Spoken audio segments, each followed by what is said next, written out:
Awesome, awesome. Yeah, I remember that moment actually when I was with Joel. We were when we had joined Agency Lab, and I'll go over how I kind of got into the whole space and all that kind of stuff. But we were at a point where we were just growing and bringing on a bunch of clients, and we were kind of doing entrepreneurs. We were kind of doing other freelance kind of gigs and just one-off projects and e-com.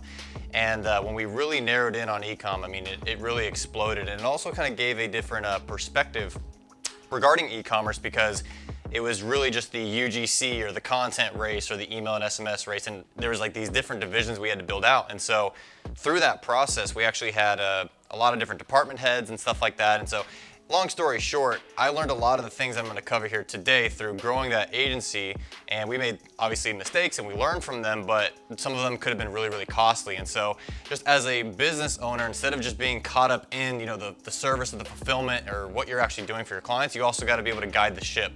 And guiding the ship is, you know, your responsibility as a CEO. And if you're more so the tactical person, you at least need to know this stuff if you're partnering with someone to be able to make sure that you guys are going the right way. So in this presentation, I'm going to go over again how to make sure that you know your numbers. And really, when you do this for yourself, you can then help your clients better and help them grow, which then makes you a little bit more dangerous when it comes to being able to help grow their business and has better retention. So like Joel said, well, first off, who am I? My name is Robert J. Miller, and I've worked with over 250 e-commerce companies. Back in the day, I actually used to work at an agency with Grant Cardone and Frank Kern, and so I really sold and worked with a lot of companies. I sold a lot of things, especially in the e-commerce space, service space. I've seen a lot of different offers. I've sold basically everything under the sun except for adult toys and CBD, and I don't plan on doing that anytime soon. And so that really gave me a lot of experience, of course, of seeing how fast agencies can grow. But really, what it led me to do was be a launch pad for growing my own agency. So I've actually had 4 over the past about 4.5 years now, and right now currently have 3 different businesses, all kind of vertically integrated in the advertising and e-commerce space. And as Joel was mentioning, this e-commerce fund idea really came about because we were essentially a bolt-on growth part of their business, right? We were their growth consultants, and we would grow them pretty aggressively. But as an agency, you don't really have the upside unless you have rev shares in place and things like that, which if the business doesn't operate and expand and know their numbers, then they can make a promise and they may not be able to pay you out because their business changes or their logistics changes. So that's where really all this kind of came about, and how to really like dial in these numbers was to make sure that you're not overextending yourself, your clients aren't overextending yourselves, and you can actually have a great relationship over the long term. But outside of all the business stuff, really into basketball, fitness. I just picked up a motorcycle, got an R6. If you guys are bike riders or anything like that, they're pretty sweet. Starting to get into some jiu-jitsu and some salsa dancing, you know, break it down on the dance floor a little bit. The whole course thing, I actually started this journey with Ty Lopez's SMMA course. That was like 2016 while I was in college, really trying to figure this thing out, and didn't really have a digital or entrepreneurship scene. It was just, me and everyone else around me was really blue collar, really, in the nursing space, things like that. It wasn't entrepreneurial at all. So education, masterminds, and things like this were how I actually grew up in the industry. And so I actually joined Agency Lab, which again, it used to be a 7-figure agency back in the day, in 2020. And that's when, we blew up that e-commerce agency, hit 7 figures within 6 months, and we're just growing and growing and growing and growing. And then now again, kind of making that transition from just having one agency doing a lot of the tactical work where we had about 30 people. Now I have 3 different businesses. We're all doing multiple 7 figures a year. And now we're able to spring up offers and actually deploy the right amount of capital, the right amount of energy and team members to it to see if it's actually going to stick or not without just being an offer junkie. So today what we're going to cover is how to evaluate your current business and where you're at, and then really to be able to progress into making more money, make new offers, and then really raising your standards in your business, because as you grow, the business will only grow to kind of where you hold yourself and your team too. And really, I'm going to go over at the very, very end the one thing that'll allow your business to grow while you're not doing the day-to-day operations, right? That's really, really important, and it is actually possible in a lot of different facets. It takes time, but that was something that I definitely wanted to learn, especially coming into Agency Lab and Rise when I was first starting out. So again, my goal for you is to be able to make better decisions, make more money, and then become dangerous by providing more value for yourselves, your business partners, but mainly for your clients. So, if you want predictability in your agency, you want to create new revenue streams, build teams that are autonomous without you having to manage them fully, and have partnerships that pull equal weight. But most importantly, if you want to save hundreds of thousands of dollars in taxes, liability, and overhead, then this is for you, okay? So, sound good? Cool. Evaluating your current business. It first starts with a decision, and you kind of have to go through this experience to really decide which one you kind of want. And that's really just deciding between having a cash cow agency or a Ferrari type business. And these two types of business models really just depend on how much time you want to give into it, but also what's the model. Are you trying to go super big and be like a Ferrari where you have a bunch of maintenance, you have to continue to invest into departments, and you're really trying to grow and scale that thing because it's either growing really fast or you have this grand vision of what it can be? Or do you want more so of a cash cow business? And both are great. There's no right or wrong answer. It's just knowing what you're trying to do with the business, and ultimately, is it a lifestyle business or is it something that you're really trying to grow to maybe multiple 7 or 8 figures? And you know, a lot of people throw those numbers around, but there's a lot of commitment to it. So cash cow businesses, kind of as a rule of thumb, typically have 40 to 60% margins, and you may have like a more boutique style agency, and that might be 10 to 20 clients, and you have some decent margins there, and you're just kind of being steady and going deep with your clients. Whereas a Ferrari business, which was more so like the one that I was growing 2 years ago, where it was just blowing up really, really fast. I mean, we had to invest a lot into teams, content, departments, and all that kind of stuff, and really try and map that thing out. So there's no right or wrong answer, as I mentioned. It's just knowing what game that you're trying to play, because once you make that decision, the rest of the stuff, it will actually change the way that you look at your finances, the way that you look at your team, and what you actually want to do, okay? So again, it's gonna align with what type of business that you're building. So to evaluate your current business, I have a little exercise for you guys. How many dots do you guys see on the screen right now? One. Okay. How about now? And how about now? 9? There's actually 30 on the screen. Okay. It's what you don't see is what's going to cost you more and more and more as you go to build your business. So making that decision of what type of business model that you want is really, really important. And yes, they're like light gray right here and right here. They're not all black, so I'm not messing with you guys. But that is very, very important, is that we all have blind spots. And so being a part of masterminds like this, where you can get different perspectives, even if it's one thing or two things, allows you to clear some of these dots up so you can see the full picture of what you're doing, okay? So who knows here their revenue per head for their agency? Anyone know that number? No? It's okay, don't worry about it. Cool. So a good statistic, and this really comes down to, again, what type of business you're trying to run. I'm gonna give credit to Brandon Dawson real quick. He's a good mentor of mine. If you guys don't know him, you should look him up. He has grown a lot of different businesses, sold his business for like 150 million or something like that. So knows this stuff, right? But businesses under $250,000 in annual revenue per head historically don't make money. And what that means is that your team's either not working efficient enough, you're over hiring, or you just don't know what you're doing. Revenue per head is how many employees do you have to the revenue of your business. And if you have a bunch of virtual assistants, the number that you want to look at is $80,000. So $80,000 in salary should correlate to at least $250,000 in annual revenue. The more efficient that your business is, whether that be systems, whether that be your offer, whatever the case is, and we'll talk about that in a little bit, the better that number is, obviously the more money that you're making, the more profit that you're actually generating. So JP Morgan, last I evaluated, they were running at about $1 million a head. Okay, so they're running really, really efficient. Obviously they're tapped into money, so they can always, get more money if they needed it. But the point is that they're really efficient with their operations. They know their reports, they know that stuff. And so this is just a North Star metric. And if you're underneath that number, that's okay. Either just means that you need some more clients, you need better systems, or you just need the right team members in place to really have that efficiency gain in your business, okay?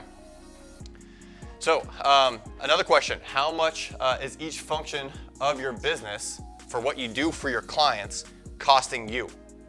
Okay, so have any of you guys broken down the cost of what you're actually doing for your clients? Yeah? Cool. This was a really big thing for me because when you're an agency, sometimes you fall into the trap of you're doing anything and everything for your clients to service more and more revenue, and you're really building their business, right? Like you're their growth partner, you're doing something for them.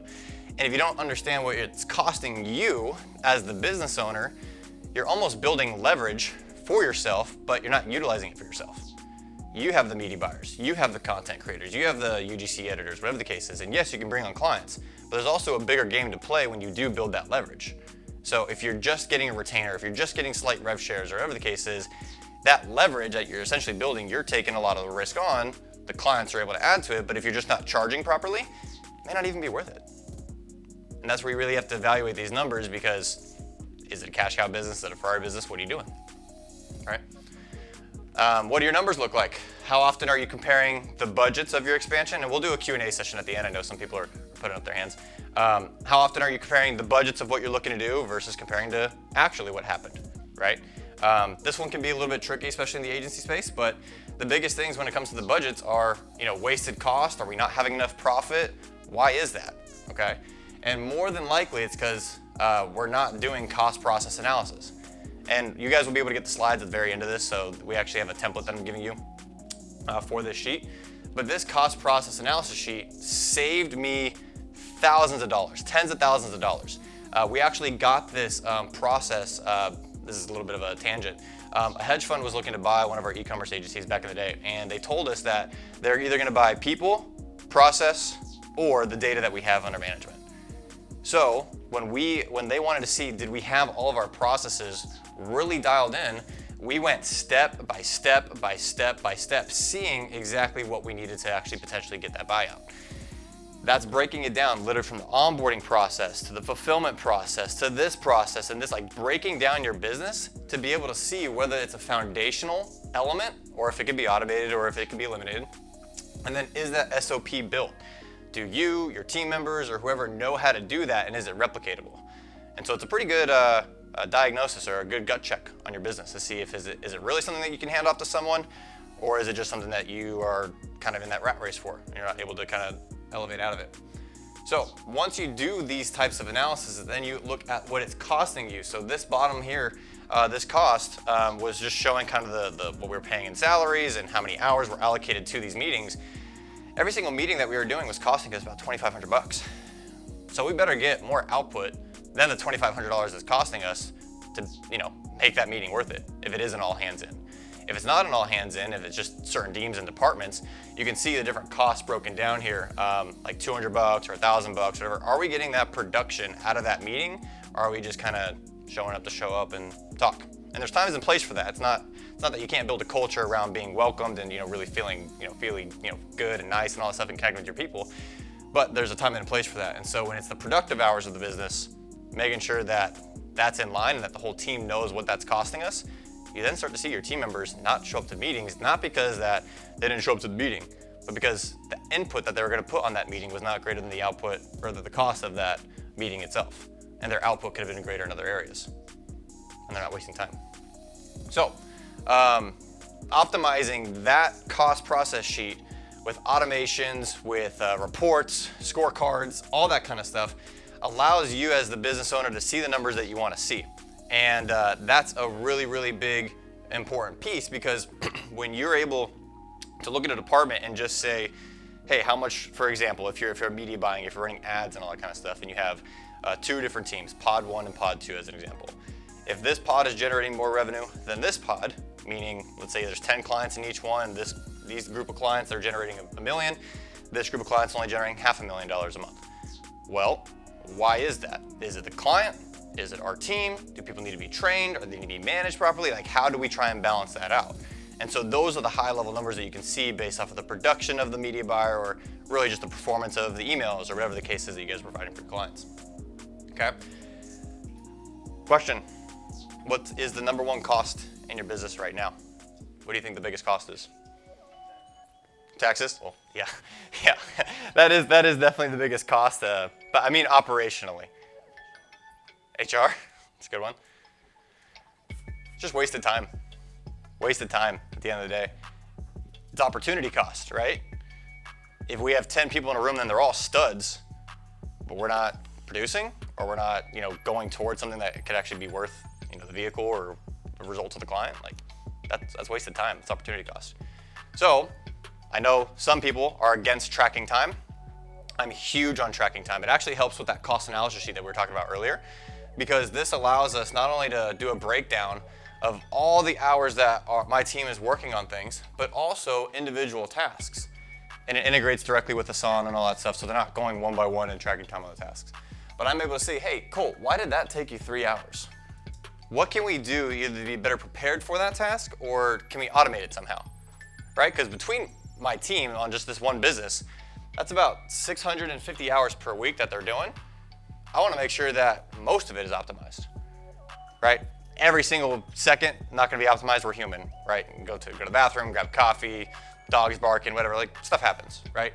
But having an idea of what the time is that's being allocated to certain projects, you then can start doing, and this is a little bit later in your business, but performance reviews. And the performance reviews are based off of the integrity of the time. If their output is lower than what another team member is doing for the same amount of work, it's very easy to fire them or try and correct them and get them on a plan to have better output.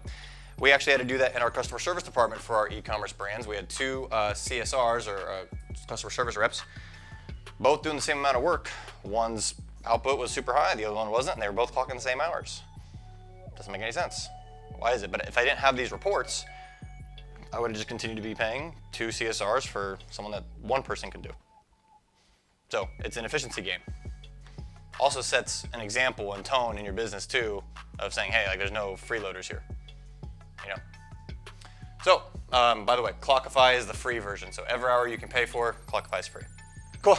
Now, a question to ask yourself when it comes to the systematization of your business and all that kind of stuff is, what's one thing that eliminates all other things, right? And so if you take a zoom out of what you're doing day to day for your clients and all that kind of stuff and all the busy work that you guys are doing, right? Clicking here, well, what's one thing that I can add to either the system, maybe it's one meeting, maybe it's just a different input that can trigger and automate a lot of the things that we're doing manually.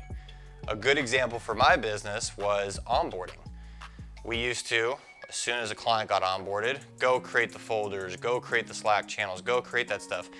And so we're like, okay, why don't we just have one input that does all of the outputs? And so now we do that for all of our offers and our channels in Slack. That automation alone has 72 steps to it. Updates a lot of dashboards, metadata, uploads files, everything. So you can really go deep with that stuff, but one button now takes up about 45 minutes, one button click. So you can get a little insane with making all these automations and click. I actually did that. And my team was like, dude, what the hell are you doing, man? This is like not even human. This is like cyborg stuff. So you want to make it practical. You want to actually make it usable. But the point is if you kind of think that way, you just get your time back. And this is a good example. We've done typically anywhere between 70 to about, we have two Zapier accounts, 70,000 to about 110,000 automations that are, or tasks that are automated every single month. And so that's uploading systems, updating the back end, and when this click happens, then everything else updates. So that way we can see how long things are taking. We can see if it's an a platform issue, a system issue, or if it's a personnel issue. And that all ties into the time reports and the tracking sheets there. So this is where you kind of become a little bit dangerous, right? Like you can see if you can make these efficiency gains. If I gave in your business about 15% back more time for your business, you guys think you can generate more revenue for yourselves, right? What if you did that for your clients?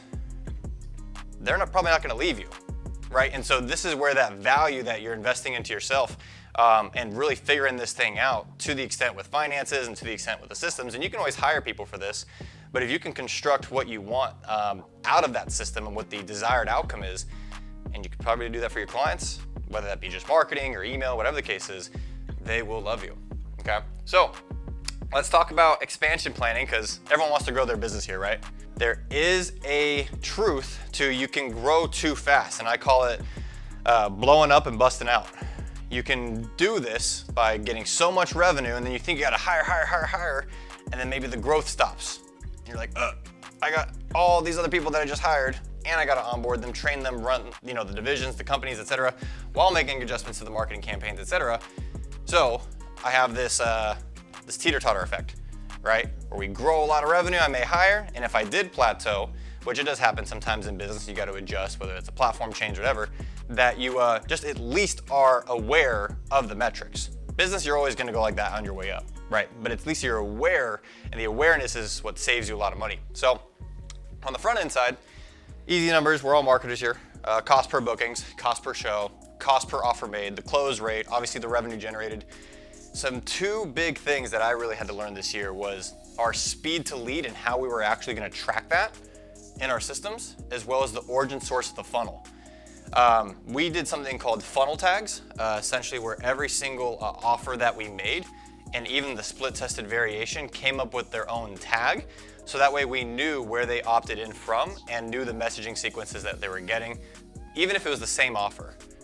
Different funnels had different tags, and we're able to actually segment by them and see what their journeys were. Speed to lead was essentially how fast are we responding to them actually with an outbound call or a text message, a human interaction.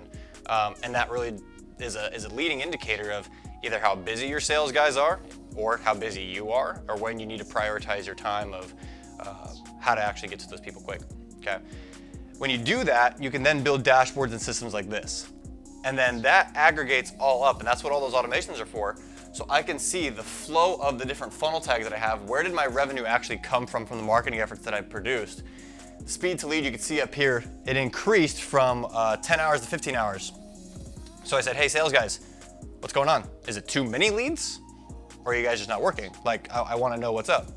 And they're able to give you the feedback. Hey, maybe we got a bunch of junk leads over the past week, or whatever the case is, which sales guys, they're always gonna say that. They're always gonna say this leads are bad. But hey, no, I saw that went up by 5 hours, and maybe the lead flow was even less than last week, so what happened? And so you're able to really just call out the bullshit, to be quite frank, in your business, and also just understand your offer. So another thing for us, we noticed that our lead created call taken was condensed down from 5 days to 3 days, meaning that we had, whenever a lead came in and they actually showed up on that demo call, was a condensed cycle, which is the show rate, right? So if you have calendar automations, whatever the case is, we had to work to get that metric down and then actually let it have it aggregate the data. The next one was call book to call one, and you can notice here, 3 days and 17 days. That's 20 days from when I spend money and they book a call, I know that they're gonna close. And this is aggregated over a bunch of different offers and deals and all that kind of stuff, so each one's a little bit different. But the point is now I know, hey, I can aggressively scale my ads because my cash conversion cycle is under 30 days. Cash conversion cycle is once I spend $1, how long does it take me to get that money back? Okay? That cash conversion cycle, if it's under 30 days, you essentially have unlimited scale as long as you can fulfill, because you're using the bank's money, using the credit. So I can spend 100 grand, but if I know I'm gonna make 300 grand back and my business is operation and profitable, well, I'm gonna just pay the card back, right? And then obviously you can see ROAS. This is all based off the CRM, not based off of Ads Manager. I never trust the Ads Manager. We pulled this data into our CRM to then be able to check it out. Another big thing that I learned in the agency space for sure was the amount of cash collected on the deals and the ranges that you can set. So when, let's say you're running an agency and you have a $3,000 per month offer or something like that, and the minimum contract's 3 months, that's $9,000. If it cost you $4 grand to fulfill on that over the course of 3 months, that means you have about $5 grand left. Well, if your cost per acquisition is $3,000 and your commission's another $1,000 or whatever, you're still in the green, but it takes you a little while to realize that. So what you want to make sure is on the front end that you're collecting enough cash. So you can set ranges, and this is a software that I use called Plecto. You can set ranges saying, hey, if this number is below, let's say $2,500 or $2,900, turn yellow, turn red. Give you an indicator that, hey, that sales side is not working. You're not going to be profitable, even though you got more clients. It ain't worth the headache. And that's where sometimes you gotta, charge more.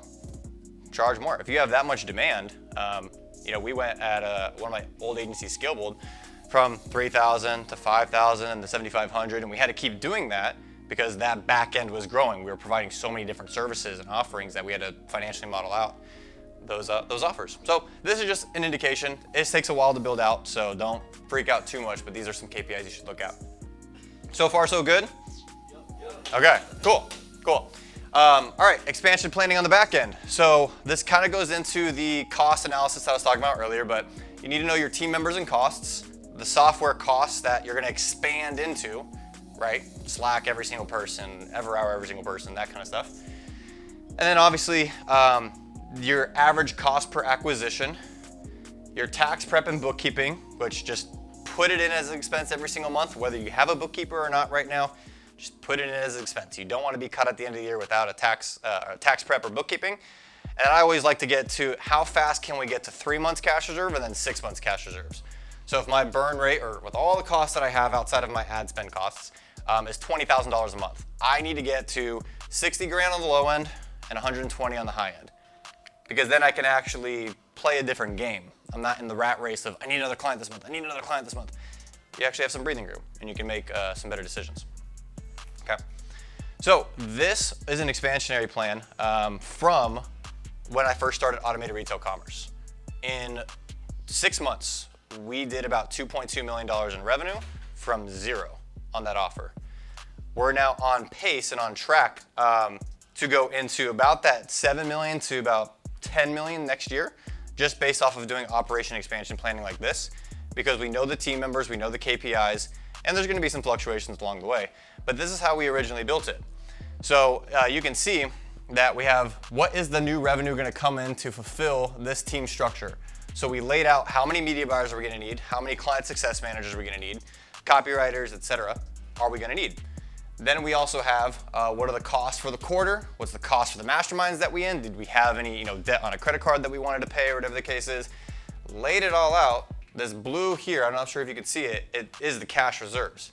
Let's get to this cash reserve mark, and then after that, then we can look to do our own pay and look to do all that. And if you incentivize your team to have all of this in play first, and then you look at your take, it just aligns them to say, hey, we're here for the business growth, not for just the owner who wants to make a little bit of money. Like, you share this with your team to an extent. So we did that quarter over quarter and client by client structure. When we did this, can you guys guess how close we were to the actual targets that we projected on this expansionary plan? Anyone want to take a guess? Were we $5,000, $10,000, $100,000 off? Anyone want to take a guess? 5. Can you give me a number? The revenue we did was 2.2 million. So 5%, that's like 100 grand or 10 grand. Okay. Okay. Anyone else? We hit the numbers to a T by $1,100 actually in more profit. So every number was hit because we had a plan and we knew what everything was going to cost. But most importantly, it's not about that I hit the number, cool. We actually had certainty. Right? Like, hey, we hit the numbers, we know what we're gonna fulfill on, let's go do it. Now we can go do it again. It gives the team confidence, as well as like, hey, this is actually what we're doing. This is what all the efforts did. We had the plan and we hit it. Now let's go do a bigger goal. Let's do whatever the next step is. So that's one way that I've done it. In this business model as well, with ARC or other agencies, a thing to think about is you'll have shared as well as dedicated costs. So a dedicated cost, let's say you have in one team, a media buyer that's managing 10 accounts, another team of media buyers managing another 10 accounts. Those are dedicated people inside the team. However, I could have a client success manager manage both teams. I call those floaters, okay? So when you do your costs and you just kind of look at that stuff, it's not necessarily that every single group of clients has to have a hard cost. You can have shared infrastructure. That's what an agency is. The business owner isn't gonna go build the marketing team. You already have the marketing team. So they're taking advantage of your shared cost. Cool, so when you do this and then you have the cash, and this is not financial advice by any means, you can do whatever you want with it though, because you have your certainty and you can either continue to reinvest in your business, continue to grow, but if this is a cash cow business, you can really set yourself up, right? So you can invest into a car, get the depreciation hit, and you get to ride around in a nice exotic or something that's over 6,000 pouns. You can invest in IRAs, insurance policies. I personally love Bitcoin. I know JR, you're a real estate guy, man. I like Bitcoin, I'll ride that wave. But real estate, you can invest with JR or anyone else in the real estate space or do it yourself. Invest into different funds and stuff like that. But you're covered, right? Your business is sound, you got your cash reserves, and now it's just a game. Or, that's what I was saying earlier, you want to have your tax prep baked into the cost of the business. You don't want to just go spend it on things that you can't write off and then be left with a massive tax bill and you're like, oh. Last thing is you can do all of this, you can have the plan, you can write out the infrastructure, you can run the numbers, but it doesn't matter unless you have this one thing. Okay, can anyone take a guess of what the one thing would be? That's a good one, it's a good guess. Discipline, data, profits. Well yeah, profits for sure, you gotta have profits. But those are all the tacticals. Like those are all very logical answers. There's a soft skill set that you need, which is buy-in from your team. You can't do it alone. As much as you may want to be in front of the camera, you're getting the praise. You know, I get a lot of praise on social media because of the followers, whatever the case is. I don't attribute any of that to what we actually did in business success, because I can easily just be on the camera and do these talks and all that kind of stuff, right? But the team is what actually is doing the work. And I need to have buy-in from them by helping them see their goals and their visions in our business. So that way that they stay there, but also they grow there, and this is something that they want to work at, okay?